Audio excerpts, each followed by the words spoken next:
Meus amigos telespectadores, preparem seus corações. A trama de Jesus se aprofunda. No último capítulo, a guerra espiritual foi declarada e a família de Deus foi redefinida. Mas agora, o mestre muda o jogo.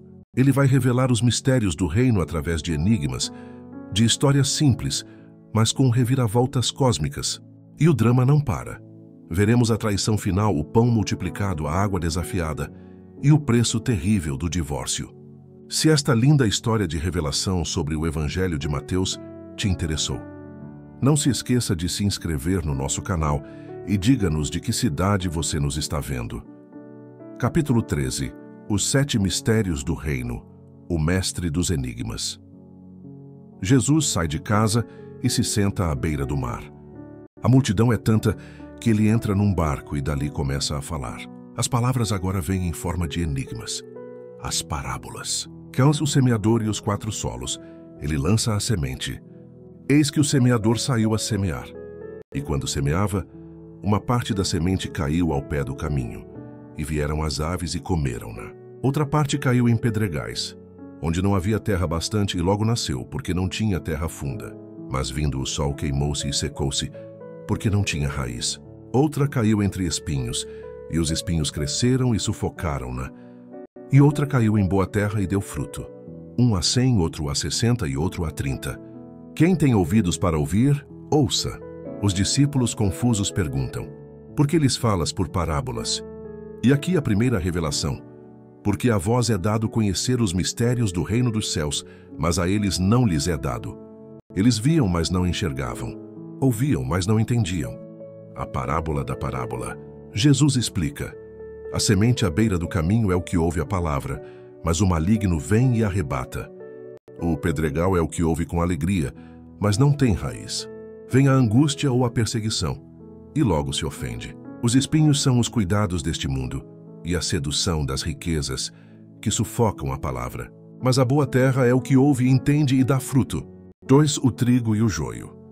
O reino é semelhante ao homem que semeou boa semente no seu campo. Mas dormindo os homens veio o seu inimigo, e semeou joio no meio do trigo e retirou-se. Os servos querem arrancar o mal, mas o mestre diz: não. Deixai que cresçam juntos até a ceifa. E por ocasião da ceifa, direi aos ceifeiros: colhei primeiro o joio e atai-o em molhos para o queimar, mas o trigo ajuntai-o no meu celeiro. O joio e o trigo coexistirão no mundo até o dia do juízo. 3. O grão de mostarda e o fermento. O reino dos céus é semelhante a um grão de mostarda que um homem, pegando dele, semeou no seu campo, o qual é realmente a menor de todas as sementes, mas crescendo é a maior das plantas e faz-se uma árvore, de sorte que vêm as aves do céu e se aninham nos seus ramos.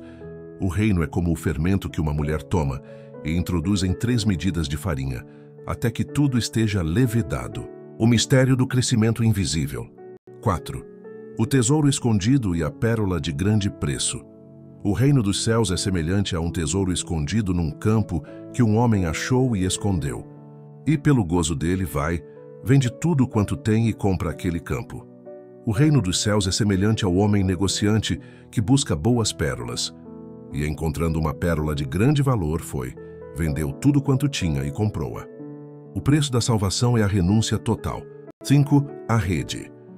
O reino é uma rede lançada ao mar que recolhe peixes de toda sorte. E estando cheia, a puxam para a praia e, assentando-se, apanham para os cestos os bons. Os ruins, porém, lançam fora. Assim será na consumação dos séculos. Virão os anjos e separarão os maus do meio dos justos, e lançá-los-ão na fornalha de fogo. Ali haverá pranto e ranger de dentes. Jesus volta para sua cidade, Nazaré, e o escândalo explode.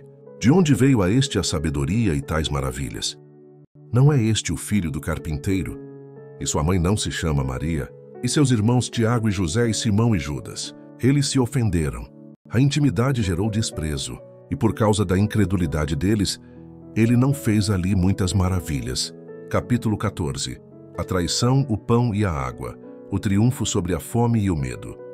O drama atinge o ápice. Herodes, o tetrarca, ouve falar de Jesus e treme. Este é João Batista que ressuscitou dos mortos. E o flashback. A terrível história de traição e luxúria. Herodias, a mulher de seu irmão, Odiava João por ele a confrontar. Na festa de aniversário de Herodes, a filha de Herodias, Salomé dança. Herodes, embriagado, promete dar o que ela quisesse. E a mãe má sussurra a cabeça de João Batista num prato.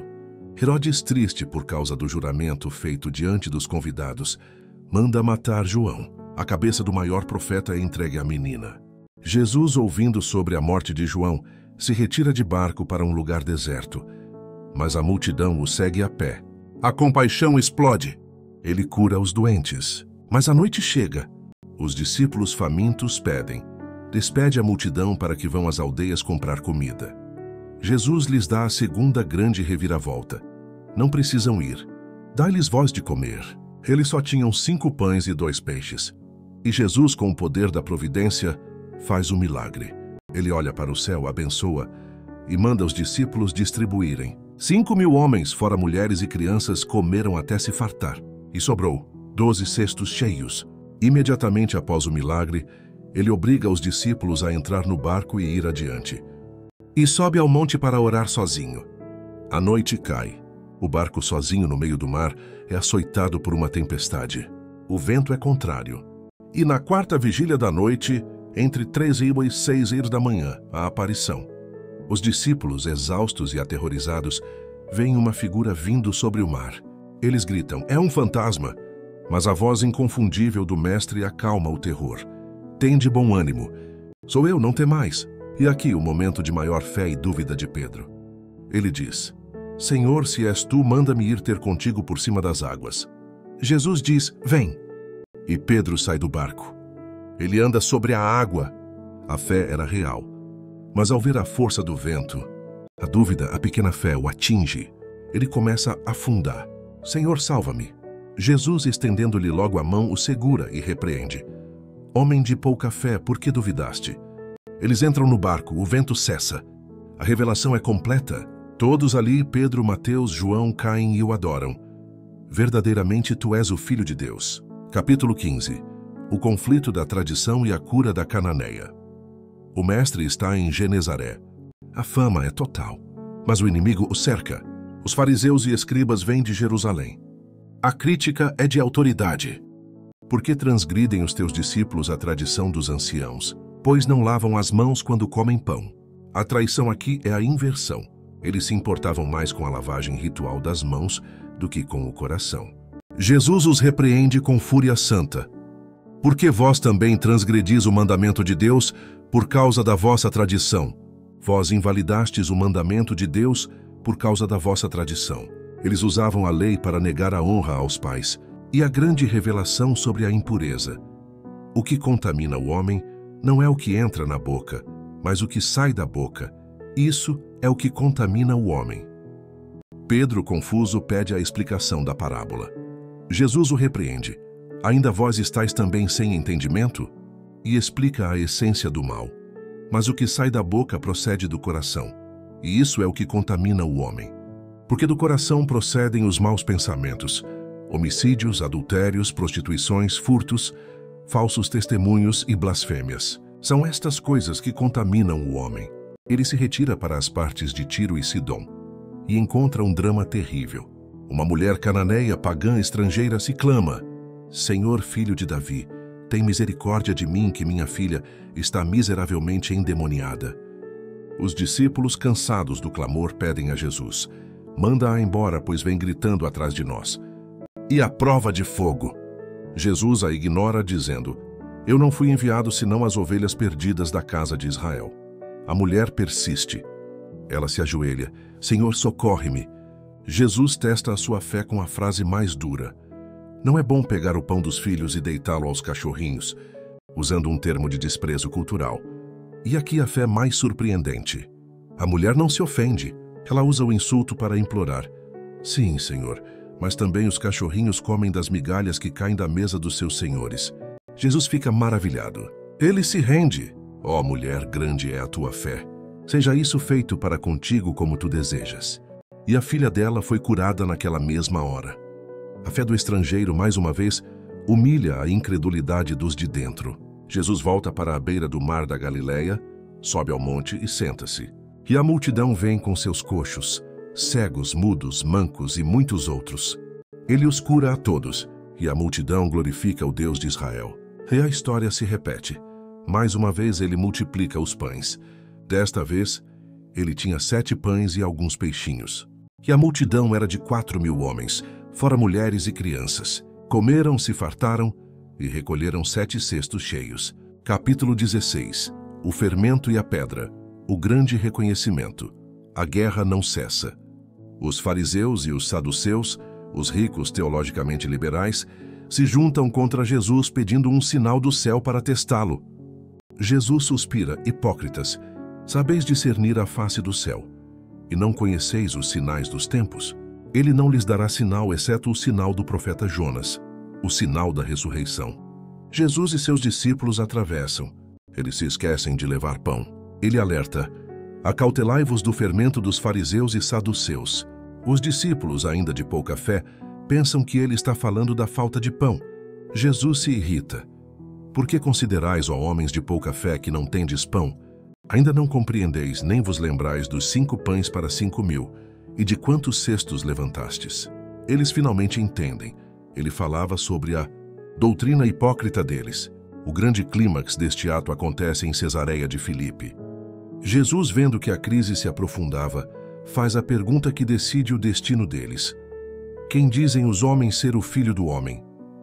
As respostas vêm: João Batista, Elias, Jeremias. Mas Jesus insiste: e vós, quem dizeis que eu sou? E Simão Pedro, o pescador impulsivo, tem o momento de revelação argumental mais poderoso de toda a narrativa. Ele brada: Tu és o Cristo, o Filho do Deus vivo. O céu se abre. Jesus o abençoa. Bem-aventurado és tu, Simão Barjonas, porque não foi carne e sangue quem te revelou, mas meu Pai que está nos céus.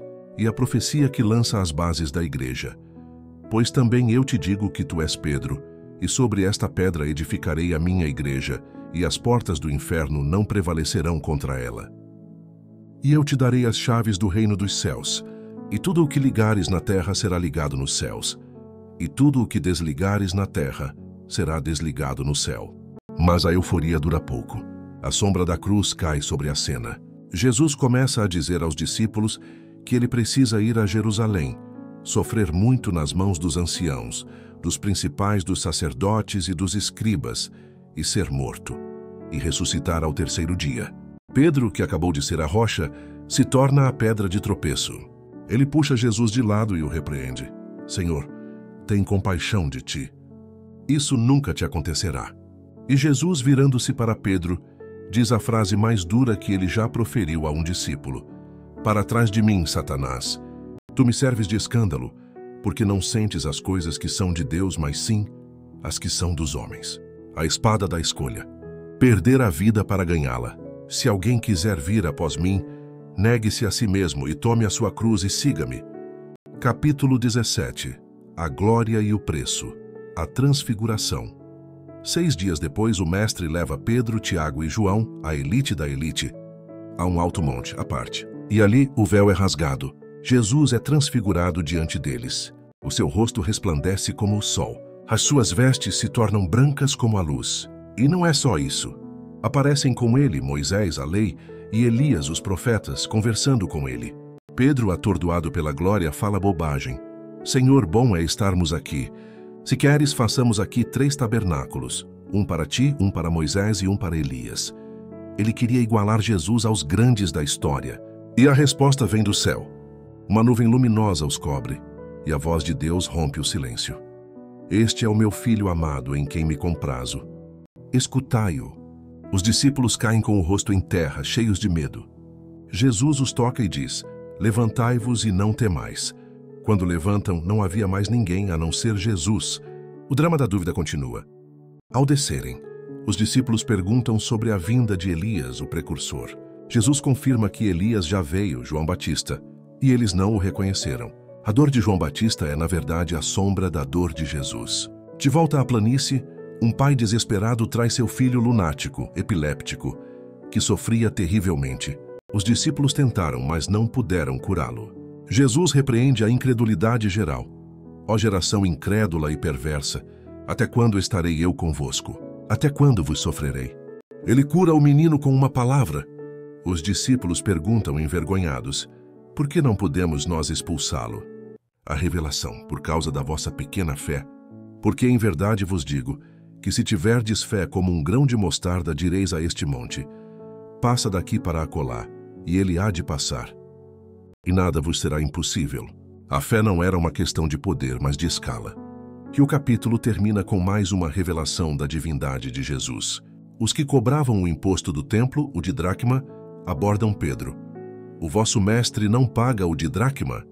Jesus se adianta a Pedro, e para não os escandalizar, ordena a Pedro: vai ao mar, lança o anzol, e o primeiro peixe que subir, tira-o, e abrindo-lhe a boca, encontrarás um estátero, moeda suficiente.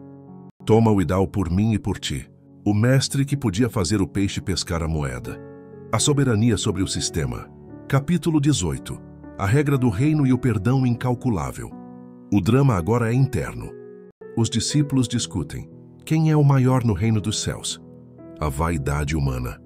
Jesus se senta e chama uma criança, e a coloca no meio deles.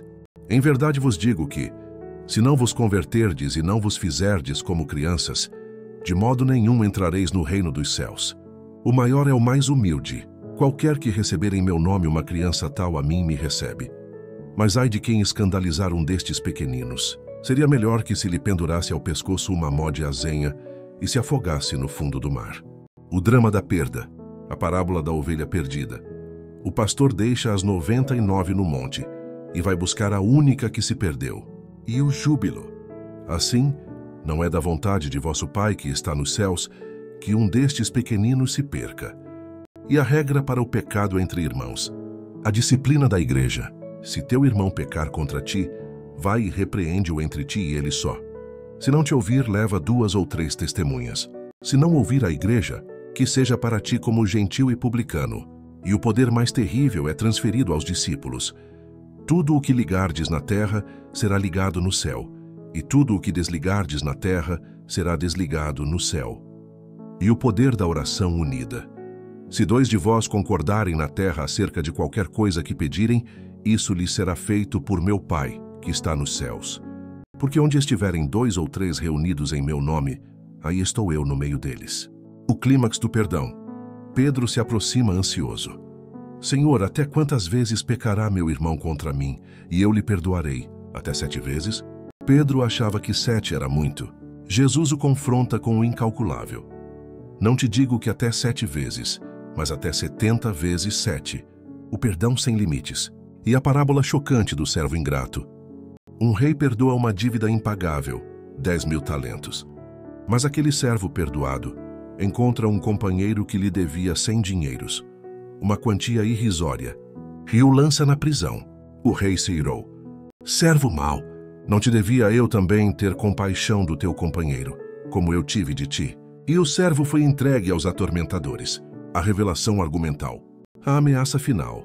Assim vos fará também meu Pai Celestial, se do coração não perdoardes cada um a seu irmão as suas ofensas. O preço do perdão recebido é o perdão dado. Capítulo 19. O casamento, a riqueza e o sacrifício. A escolha final. A jornada atinge seu ponto final antes de Jerusalém. Os fariseus o cercam na Judéia. A armadilha é sobre o divórcio. É lícito ao homem repudiar sua mulher por qualquer motivo? Jesus os manda de volta ao Gênesis. O Criador no princípio, macho e fêmea, os criou. Por isso deixará o homem pai e mãe, e se unirá à sua mulher, e serão 2 numa só carne. Portanto, o que Deus ajuntou não o separe o homem. A exceção: quem repudiar sua mulher, não sendo por causa de prostituição e casar com outra, comete adultério. Os discípulos se assustam. Se assim é a condição do homem relativamente à mulher, não convém casar. A exigência é radical. Jesus revela que o casamento é para todos, mas o celibato é um dom para aqueles que podem recebê-lo. E a cena mais doce: traziam-lhe crianças para que ele pusesse as mãos sobre elas. Os discípulos, tentando proteger o mestre, as repreendem. Jesus, indignado, as defende. Deixai os pequeninos e não os estorveis de vir a mim, porque dos tais é o reino dos céus. E o clímax da tentação. O jovem rico, um homem que tinha tudo, Ele corre a Jesus, ajoelha-se. Bom mestre, que bem farei para conseguir a vida eterna? Jesus o confronta. Se queres, porém, entrar na vida, guarda os mandamentos. O jovem lista tudo o que fez. E a reviravolta! Jesus o olha e lança o ultimato. Se queres ser perfeito, vai, vende tudo o que tens, dá-o aos pobres, e terás um tesouro no céu. E vem e segue-me. O jovem rico ouve a sentença e se retira, triste, porque possuía muitas propriedades. A tragédia da riqueza. Em verdade vos digo que é difícil entrar um rico no reino dos céus. É mais fácil um camelo passar pelo fundo de uma agulha. Os discípulos se desesperam. Quem poderá, pois, salvar-se? Jesus os acalma. Aos homens é isso impossível, mas a Deus tudo é possível. A salvação é um milagre. Pedro, o eterno impulsivo, exige a recompensa. Eis que nós deixamos tudo e te seguimos. Que receberemos? A promessa gloriosa. Eles se assentarão sobre 12 tronos, julgando as 12 tribos de Israel. E todos os que deixaram casa, pais e irmãos, por causa do nome dele, receberão 100 vezes mais e herdarão a vida eterna. E o último enigma deste ato, a grande profecia. Muitos, porém, primeiros serão últimos e os últimos serão primeiros. A inversão total de valores. Capítulo 20. A inversão do reino. O último será o primeiro. E para provar este ponto, a parábola dos trabalhadores da última hora. O reino é um pai de família que contrata trabalhadores pela manhã por um denário. Contrata outros às 9, ao meio-dia, às 3 da tarde. E contrata os últimos às 5 da tarde. Ao anoitecer, ele paga a todos. E começa pelos últimos.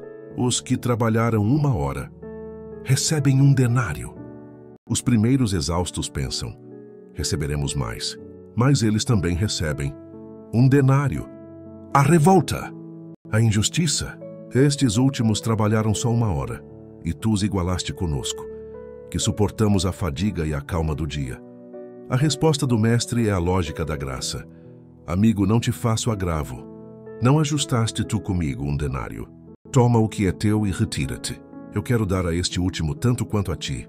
Não me é lícito fazer o que quero do que é meu. Ou é mau o teu olho porque eu sou bom? E a moral da história, a inversão da lógica humana. Assim os últimos serão primeiros e os primeiros últimos. Jesus sobe para Jerusalém. A tensão é máxima. Ele puxa os 12 de lado e pela terceira vez profetiza sua morte com detalhes. Eis que subimos a Jerusalém, e o Filho do Homem será entregue aos príncipes dos sacerdotes e aos escribas, e condená-lo-ão à morte, e o entregarão aos gentios para que dele escarneçam, e o açoitem e o crucifiquem, e ao terceiro dia ressuscitará. E os discípulos? Eles entenderam? Não. O drama da vaidade humana. A mãe de Tiago e João se aproxima, ajoelha-se. Mestre, dize que estes meus 2 filhos se assentem, um à tua direita e outro à tua esquerda no teu reino. Os outros 10 discípulos ficam indignados, a fúria da inveja. Jesus os chama. A lição sobre o poder. Sabeis que os príncipes dos gentios dominam sobre eles. Não será assim entre vós.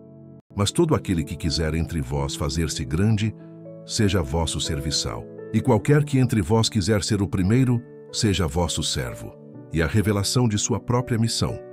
Assim como o Filho do Homem não veio para ser servido, mas para servir e dar a sua vida em resgate de muitos. Saindo de Jericó, 2 cegos, sentados à beira do caminho. Eles ouvem que Jesus passa e gritam o título messiânico: Senhor, Filho de Davi, tem misericórdia de nós. A multidão os repreende. Calem-se! Mas eles gritam mais alto: Jesus, para. Que quereis que vos faça? Senhor, que os nossos olhos sejam abertos. Jesus, movido de íntima compaixão, toca os olhos deles. E imediatamente viram e o seguiram. Capítulo 21. A entrada triunfal e a tomada do templo. A chegada a Jerusalém. O clímax se aproxima. Jesus envia 2 discípulos. Ide à aldeia e logo encontrareis uma jumenta presa e um jumentinho com ela. Desprendei-a e trazei-mos. Eles trazem os animais, põem suas vestes sobre eles e Jesus monta. Ele não entra como um general em um cavalo de guerra. Ele entra como o rei da paz, montado num jumento cumprindo a profecia de Zacarias. A multidão explode. Hosana! Eles estendem suas vestes pelo caminho, cortam ramos de árvores. Hosana ao filho de Davi, bendito o que vem em nome do Senhor. Hosana nas alturas. A cidade inteira se comove. Quem é este? E a multidão respondia: Este é Jesus, o profeta de Nazaré da Galileia. E o primeiro ato do rei em sua capital, a purificação do templo. Jesus entra no templo de Deus, e sua compaixão se transforma em fúria santa. Ele expulsa todos os que vendiam e compravam. Ele vira as mesas dos cambistas e as cadeiras dos que vendiam pombas. Ele brada: Está escrito, a minha casa será chamada casa de oração. Mas vós a tendes convertido em covil de ladrões. O poder dele é tamanho que ninguém o detém. E ali mesmo, no templo purificado, os cegos e coxos vêm a ele, e ele os cura. Os príncipes dos sacerdotes e os escribas, vendo as maravilhas, vendo as crianças no templo gritando, Hosana ao filho de Davi, ficam indignados. Ouves o que estes dizem? Jesus responde: Sim. Nunca lestes. Pela boca dos meninos e dos que mamam aperfeiçoaste o louvor? A guerra está declarada. Na manhã seguinte, a lição da figueira seca. Jesus tem fome, vê uma figueira cheia de folhas, mas sem frutos. E ele a amaldiçoa: Nunca mais nasça fruto de ti. E a figueira secou imediatamente. Os discípulos maravilhados perguntam como. Jesus lhes dá o segredo da fé. Se tiverdes fé e não duvidardes, não só fareis o que foi feito à figueira, mas até, se a este monte disserdes, ergue-te e precipita-te no mar, assim será feito. De volta ao templo. A armadilha. Os principais sacerdotes o cercam. Com que autoridade fazes isso? E quem te deu tal autoridade? Jesus os pega na própria armadilha. Eu também vos perguntarei uma coisa. O batismo de João, de onde era? Do céu ou dos homens? Eles congelam. Se dissessem do céu, Jesus perguntaria: Por que não crestes nele? Se dissessem dos homens, a multidão os apedrejaria, pois todos tinham João como profeta. Eles respondem covardemente: Não sabemos. Jesus retruca: Nem eu vos digo com que autoridade faço isto. E ele os ataca com parábolas. A parábola dos 2 filhos. O primeiro diz: Não quero ir, mas se arrepende e vai. O segundo diz: Eu vou, Senhor, e não foi. Qual fez a vontade do Pai? E a sentença? Em verdade vos digo que os publicanos e as meretrizes entram adiante de vós no reino de Deus. Porque João veio a vós e não o crestes, mas os publicanos e as meretrizes o creram. Vós, vendo isso, nem depois vos arrependestes. E a parábola final da acusação. A parábola dos lavradores maus. Havia um homem, pai de família, que plantou uma vinha e arrendou-a a uns lavradores. Quando chegou o tempo dos frutos, enviou os seus servos. E os lavradores, apoderando-se dos servos, feriram um, mataram outro e apedrejaram outro. Ele enviou mais servos, fizeram o mesmo. Por último, enviou-lhes o seu filho, dizendo: Terão respeito ao meu filho. Mas os lavradores, vendo o filho, disseram entre si: Este é o herdeiro. Vinde, matemo-lo e apoderemo-nos da sua herança. E lançando mão dele, o arrastaram para fora da vinha e o mataram. Jesus pergunta aos fariseus: Quando, pois, vier o Senhor da vinha, que fará aqueles lavradores? Eles dão a própria sentença. Dará afrontosa morte aos maus e arrendará a vinha a outros. E Jesus crava a profecia de Davi. Nunca lestes nas Escrituras: a pedra que os edificadores rejeitaram, essa foi posta por cabeça do ângulo? E a revelação final: Portanto, eu vos digo que o reino de Deus vos será tirado e será dado a uma nação que dê os seus frutos. E quem cair sobre esta pedra despedaçar-se-á, e aquele sobre quem ela cair ficará reduzido a pó. Os fariseus, ouvindo, entenderam. Eles sabiam que era deles que Jesus falava, e procuraram prendê-lo, mas tinham medo do povo. Capítulo 22. As armadilhas finais e o grande silêncio. A tensão é máxima. A guerra de palavras continua. A parábola das bodas. Um rei celebra as bodas do filho. Manda os servos chamarem os convidados. E eles não quiseram vir. Fizeram pouco caso. Foram para seus negócios. E os servos? Mataram-nos. O rei se irou. Mandou seus exércitos. Destruiu os homicidas e incendiou a cidade. A festa tem que continuar. E depois às saídas dos caminhos. E convidai para as bodas a todos os que encontrardes. E a festa se encheu de maus e bons, mas o rei entra e vê um homem sem a veste nupcial. a veste da graça da justiça. Amigo, como entraste aqui não tendo veste nupcial? E o homem emudeceu. Amarrai-o de pés e mãos, levai-o e lançai-o nas trevas exteriores. Ali haverá pranto e ranger de dentes. Eu aviso, porque muitos são chamados, mas poucos escolhidos. A elite se une contra ele. As armadilhas. Armadilha 1, os herodianos. A política. Mestre, é lícito pagar o tributo a César ou não? Se dissesse sim, perderia o povo judeu. Se dissesse não, seria preso por Roma. Jesus percebe a maldade. Hipócritas, por que me tentais? Mostrai-me a moeda do tributo. Eles lhe trazem um denário. De quem é esta efígie e esta inscrição? Eles respondem, de César. E a resposta que ecoa pela eternidade, a separação de igreja e Estado. Dai, pois, a César o que é de César e a Deus o que é de Deus. Eles, ouvindo, se maravilharam e o deixaram. A armadilha 2, os saduceus. A teologia, eles não criam na ressurreição e trazem o enigma. Mestre, Moisés disse, se alguém morrer sem filhos, seu irmão casará com a mulher dele. Havia entre nós 7 irmãos. O primeiro casou e morreu sem filhos. O segundo, o terceiro, até o 7º. Por fim, morreu também a mulher. Na ressurreição, pois, de qual dos 7 será ela esposa? Jesus os repreende pela ignorância. Errais não conhecendo as Escrituras nem o poder de Deus. A revelação. Na ressurreição nem casam nem são dados em casamento, mas serão como os anjos de Deus no céu. E sobre a ressurreição? Não tendes lido o que Deus vos disse? Eu sou o Deus de Abraão, o Deus de Isaque e o Deus de Jacó? Ora, Deus não é Deus dos mortos, mas dos vivos. A multidão, ouvindo, se admirava. Armadilha 3, os fariseus. A lei. Vendo que ele calou os saduceus, um doutor da lei o tenta. Mestre, qual é o grande mandamento na lei? E Jesus resume tudo. Amarás o Senhor teu Deus de todo o teu coração, e de toda a tua alma, e de todo o teu pensamento. Este é o primeiro e grande mandamento. E o segundo semelhante a este é: amarás o teu próximo como a ti mesmo. Destes 2 mandamentos dependem toda a lei e os profetas. Ele venceu todas as armadilhas. A reviravolta de Jesus. Agora é ele quem pergunta: que pensais vós do Cristo? De quem é filho? Eles respondem orgulhosos, de Davi. E Jesus os encurrala. Como, pois, Davi em espírito lhe chama Senhor, dizendo: disse o Senhor ao meu Senhor, assenta-te à minha direita, até que eu ponha os teus inimigos por escabelo dos teus pés?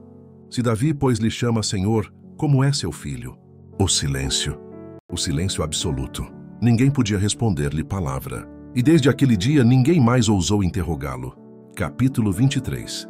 A grande revelação, o sermão dos ais. A guerra acabou. A vitória é dele. E agora, meus amigos, o clímax, o veredito. Jesus se vira para a multidão e para os discípulos e lança o sermão mais terrível e poderoso. O desmascaramento final dos hipócritas. Na cadeira de Moisés estão assentados os escribas e fariseus. Observai, pois, e praticai tudo o que vos disserem. Mas não procedais em conformidade com as suas obras, porque dizem e não praticam. Atam fardos pesados e difíceis de suportar, e os põem sobre os ombros dos homens. Eles, porém, nem com o dedo querem movê-los. E fazem todas as obras a fim de serem vistos pelos homens. Trazem largos filactérios e alargam as franjas das suas vestes. Ramam os primeiros lugares nos banquetes, as primeiras cadeiras nas sinagogas, as saudações nas praças e os serem chamados Rabi, Rabi! Vós, porém, não queirais ser chamados Rabi, porque um só é o vosso mestre, e todos vós sois irmãos, que a ninguém na terra chameis vosso pai. Nem vos chameis mestres. O maior dentre vós será vosso servo. E o que a si mesmo se exaltar será humilhado, e o que a si mesmo se humilhar será exaltado. E agora, os 7 ais, a condenação. Ai de vós, escribas e fariseus, hipócritas, pois que fechais aos homens o reino dos céus, e nem vós entrais, nem deixais entrar aos que estão entrando. Ai de vós, escribas e fariseus, hipócritas, pois que devorais as casas das viúvas, sob pretexto de prolongadas orações. Ai de vós, escribas e fariseus, hipócritas, pois que percorreis o mar e a terra, para fazer um prosélito. E depois de o terdes feito, o fazeis filho do inferno 2 vezes mais do que vós. Ai de vós, condutores cegos, que dizeis, qualquer que jurar pelo templo, isso nada é. Mas o que jurar pelo ouro do templo, esse é devedor. Insensatos e cegos. Qual é maior, o ouro ou o templo que santifica o ouro? Ai de vós, escribas e fariseus hipócritas, pois que dais o dízimo da hortelã, do endro e do cominho, e desprezais o mais importante da lei, o juízo, a misericórdia e a fé. Condutores cegos, quais um mosquito e engolis um camelo. Ai de vós, escribas e fariseus hipócritas, pois que limpais o exterior do copo e do prato, mas o interior está cheio de rapina e de intemperança. Fariseu chegou, limpa primeiro o interior do copo, para que também o exterior fique limpo.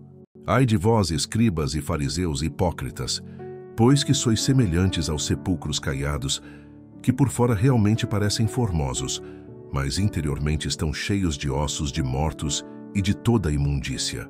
Assim também vós exteriormente pareceis justos aos homens, mas interiormente estáis cheios de hipocrisia e de iniquidade. A acusação final. Eles constroem túmulos para os profetas que seus pais mataram. Enchei vós, pois, a medida de vossos pais. De serpentes, raça de víboras, como escapareis da condenação do inferno? Ele envia profetas sábios, e eles os matam, crucificam, açoitam, para que sobre eles caia todo o sangue justo derramado sobre a terra. E o lamento final. O coração do mestre se quebra sobre a cidade que o rejeitou. Jerusalém, Jerusalém, que matas os profetas e apedrejas os que te são enviados. Quantas vezes quis eu ajuntar os teus filhos, como a galinha ajunta os seus pintinhos debaixo das asas. E tu não quiseste. Eis que a vossa casa vai ficar-vos deserta. Que final! Que clímax! A casa está vazia. A rocha foi rejeitada. Os sepulcros foram expostos. A escolha foi feita. Meus amigos, que jornada! Da semente que cai na terra, a traição de Herodes. Da caminhada sobre as águas, a fúria dos fariseus. E a revelação final de que o exterior pode ser belo, mas Deus vê o coração. A pergunta deste capítulo é: o que você tem que vender para seguir Jesus? E qual é o limite do seu perdão? Se esta saga da renúncia, da glória e do preço da perfeição tocou o seu coração, não seja um sepulcro caiado. Limpe o seu coração. Clique no botão de inscrever-se e venha ser a semente que cai na boa terra. Peça por um coração puro nos comentários e busque seu tesouro no céu deixando o seu like para que este evangelho chegue aos que ainda estão limpando apenas o exterior. E diga-nos, sua vida está guardando o tesouro da terra ou a pérola do céu? Sua casa está cheia da presença dele, ou está deserta? Sua participação é a fé que move nosso trabalho. Até o nosso próximo e eletrizante capítulo.